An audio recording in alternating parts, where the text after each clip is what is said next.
오늘은 호북성, 즉 후베이의 대중명주, 치강주에 대한 이야기를 좀 해보려고 합니다. 치강주, 여기 글자가 보이시죠? 치자는 가지 지자입니다. 강이 가지처럼 벌어지고 있다. 벌어진 강이 여기로 하나로 합해진다. 그런 뜻이 되겠죠. 그래서 이 술병 뚜껑이나 여기 회사를 나타내는 마크에도 두 개의 강줄기가 하나로 합해지는 형상이 선명하게 그려지고 있습니다. 요 치강, 쩌짱이라고 하는데 지명입니다. 호북성에 있는 저 장강, 양자강가에 있는 인구 35만의 작은 도시입니다. 거기서 나오는 대표적인 술, 치강주. 이 술은 호북성의 시골 도시에서 생산되는 술임에도 불구하고 전국적인 규모를 자랑하는 그런 술입니다. 2010년 무렵만 하더라도 연속 8년간 중국 전체 백주 업계에서 랭킹 10 안에 들어갔던 영업면이건 판매명이건 이런 데 있어서 그런 10손가락 안에 들어갔던 큰 회사입니다. 쯔짱, 치강이 어디쯤에 있느냐 하면은요, 우리가 흔히 양자강이라고 하는 그 장강이 사천성에서 흘러와가지고 충칭을 통과한 뒤 북쪽으로 휘어져가지고 이창, 형주를 거쳐서 동중호로 들어갑니다. 이후에 무한을 거쳐서 남경, 소주, 상하이로 빠지죠. 여기 충칭을 지내가지고 북쪽으로 휘어지는 곳이 바로 거기가 아주 산들이 높고 그 틈새로 강이 흘러듭니다. 협곡인데 거기를 우리는 흔히 삼협이라 그러죠. 샨시아입니다. 현재는 거기에 세계 최대의 댐이 있죠. 샨시아 댐입니다. 그것이 그 물막이가 어디쯤 있냐 하면은 이창에 있죠.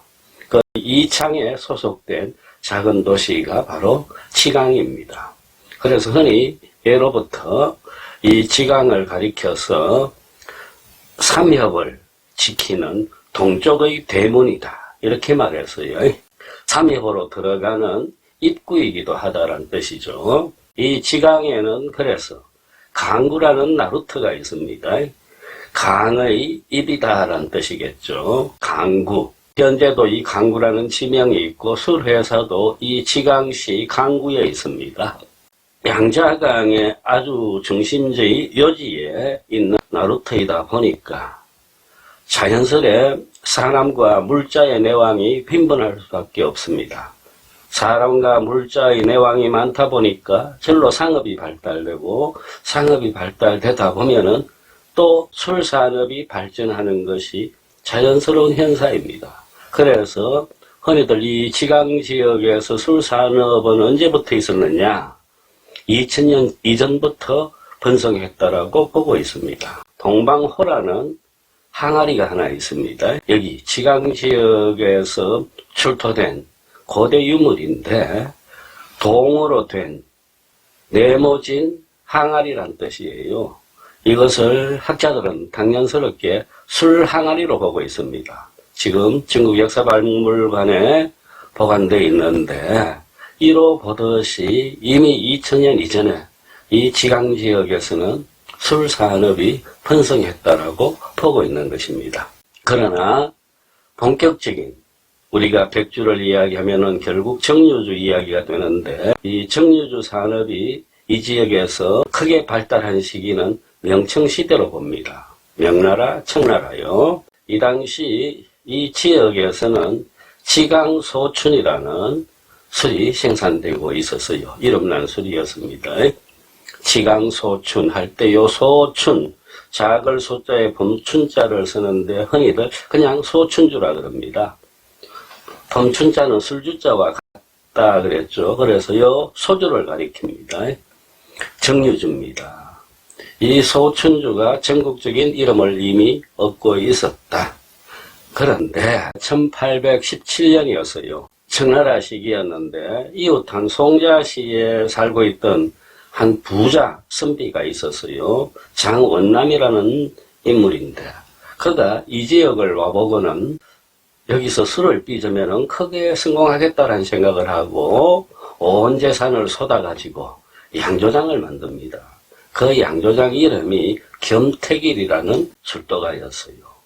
아니나 다를까 술을 생산하면서부터 크게 인기를 모았는데 특히 술을 만드는 과정에서 그 거품이 이는 모습이 마치 꽃더미처럼 일어나고 있다 해서 이 겸택일에서 나오는 소주를 퇴화소주라 그랬습니다. 퇴화, 꽃더미, 꽃다발 뭐 이런 뜻이 되겠죠. 그런 모양의 거품이 일었다 이 뜻입니다. 이 이름이 또 사방에 알려지게 되었다. 그 후 한 100년이 지난 뒤였어요. 뇌이동이라는 한림학사가 이 지역 출신이 있었는데 그가 이 겸택일의 소춘주를 마셔보고는 야 이렇게 좋은 술이 우리 고장에서 나온단 말인가, 때가 되면은 이거 황제한테도 한번 대접하고 싶다 이런 생각을 했어요. 자기가 마셔봐도 이거는 황궁에 공납되는 공주보다도 더 훌륭하다 이런 생각을 했어요. 머지않아 기회가 와서요. 황제를 뵐 일이 있었고 그래서 자기 고향 술을 자랑했고 황제가 그럼 한 마셔보자라고 했어요. 그래서 지강소춘이 황궁에 들어갔고 황제가 마셔보고는 야 과연 네가 자랑하듯이 그렇게 좋은 술이구나 하고 황제의 칭찬을 얻게 된 것입니다. 그 봉건 시대에 황제가 한번 이런 찬사를 하게 되면은 그 소문은 이내 전국적으로 퍼지게 됩니다. 이때부터 지강소춘주는 정식으로 황궁에 들어가는 공주가 되었고 또 그만한 유명세를 가지게 되었습니다. 이후 1927년 무렵이었어요. 이미 지강술은 겸택일의 술은 전국 규모로 이름이 높았기에 이 술도가 앞에는 거의 매일매일 시장이 서듯이 사람들로 번잡했습니다. 이 추세에 따라서 양조장에서도 쉽게 말하면 현대적인 상업 광고를 시작하게 됩니다. 그 당시에 이게 여기서 나왔던 광고 문구가 좀 있어요. 한번 소개해 볼까요?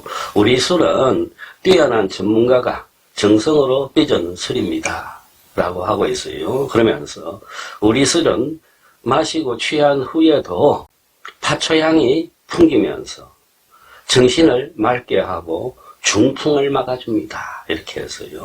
또 우리 술은 박리담회를 원칙으로 하기 때문에 어떤 물건하고도 서로 교환을 할 수가 있습니다. 이렇게 특별히 길을 넓혀놨으니까 남녀노소 누구든지 오셔가지고 이 기묘한 술맛을 보시기 바랍니다 라는 그런 광고 카피가 있었어요. 지금부터 한 100년 전의 이야기죠.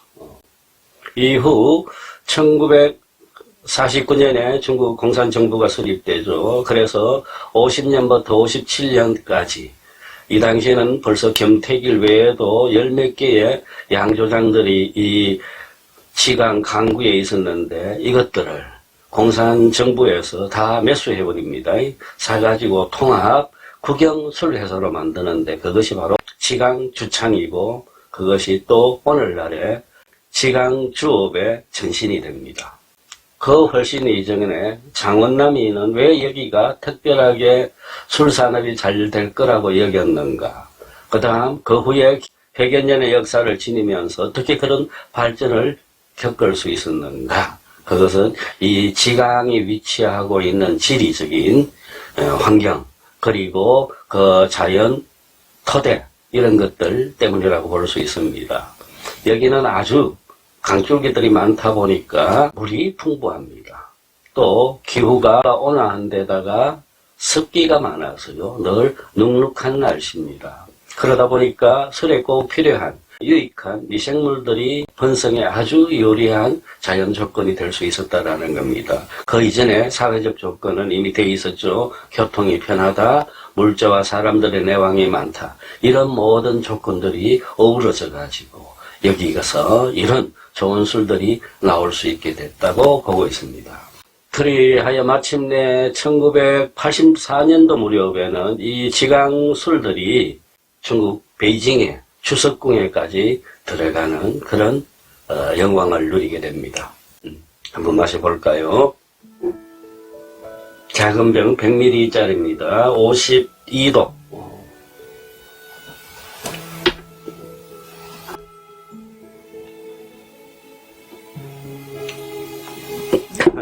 술잔은 여전히 마오타이 술잔입니다.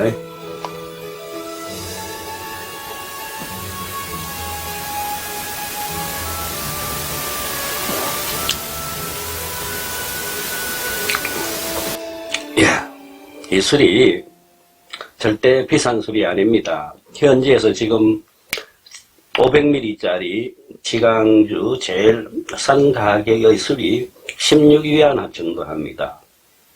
우리 돈 3,200원밖에 안 되는 거죠. 우리 소주보다 쌉니다. 그리고 본품들 중간 보통 가격대가 40위안, 50위안입니다. 그래야 8,000원, 만원이죠.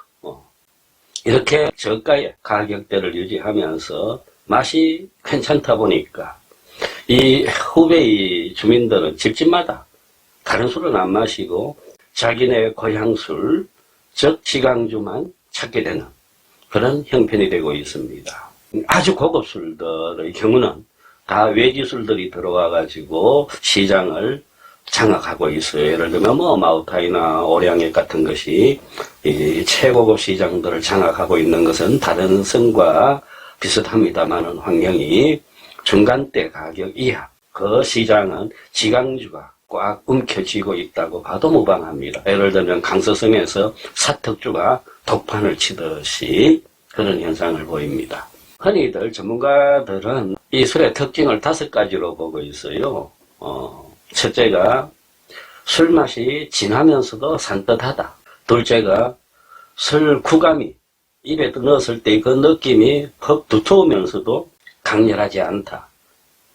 셋째가 감치는 향이 오래 간다. 넷째가 섬세한 맛. 술 맛이 그 촘촘한 구석들이 있는데 그것들이 아주 빼어나다라는 점.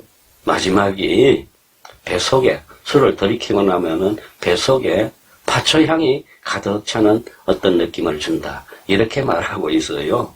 그런데 저도 아직 그 5가지 특징을 제대로 느낀다라고는 말할 수 없습니다. 단지 처음에 넣을 때 구감이 썩 상쾌하게 들어오지는 않습니다. 그런데 이내 입안에서 가볍게 출렁거리는 어떤 느낌을 주면서 단맛이 혀바닥에 샥 깔려주는 그 느낌은 퍽 좋아요.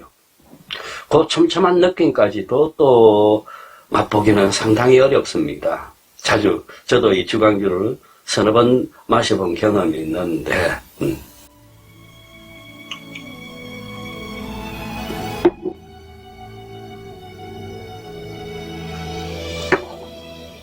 그리고 뒤끝이 가볍습니다. 산뜻하다고 할 수 있어요. 농향, 특유의 향이 입안에 가득 차주는 그것도 무난합니다.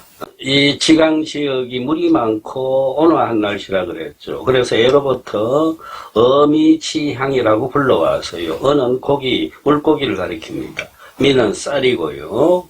그래서 이 지역을 물고기와 쌀의 고장이다라고 했는데 그래서 여기서는 물론 수수농사도 잘 됩니다만은 특히 쌀과 밀이 잘 자라고 있습니다. 이 술 회사에서는 주 원료를 5가지를 쓰고 있어요.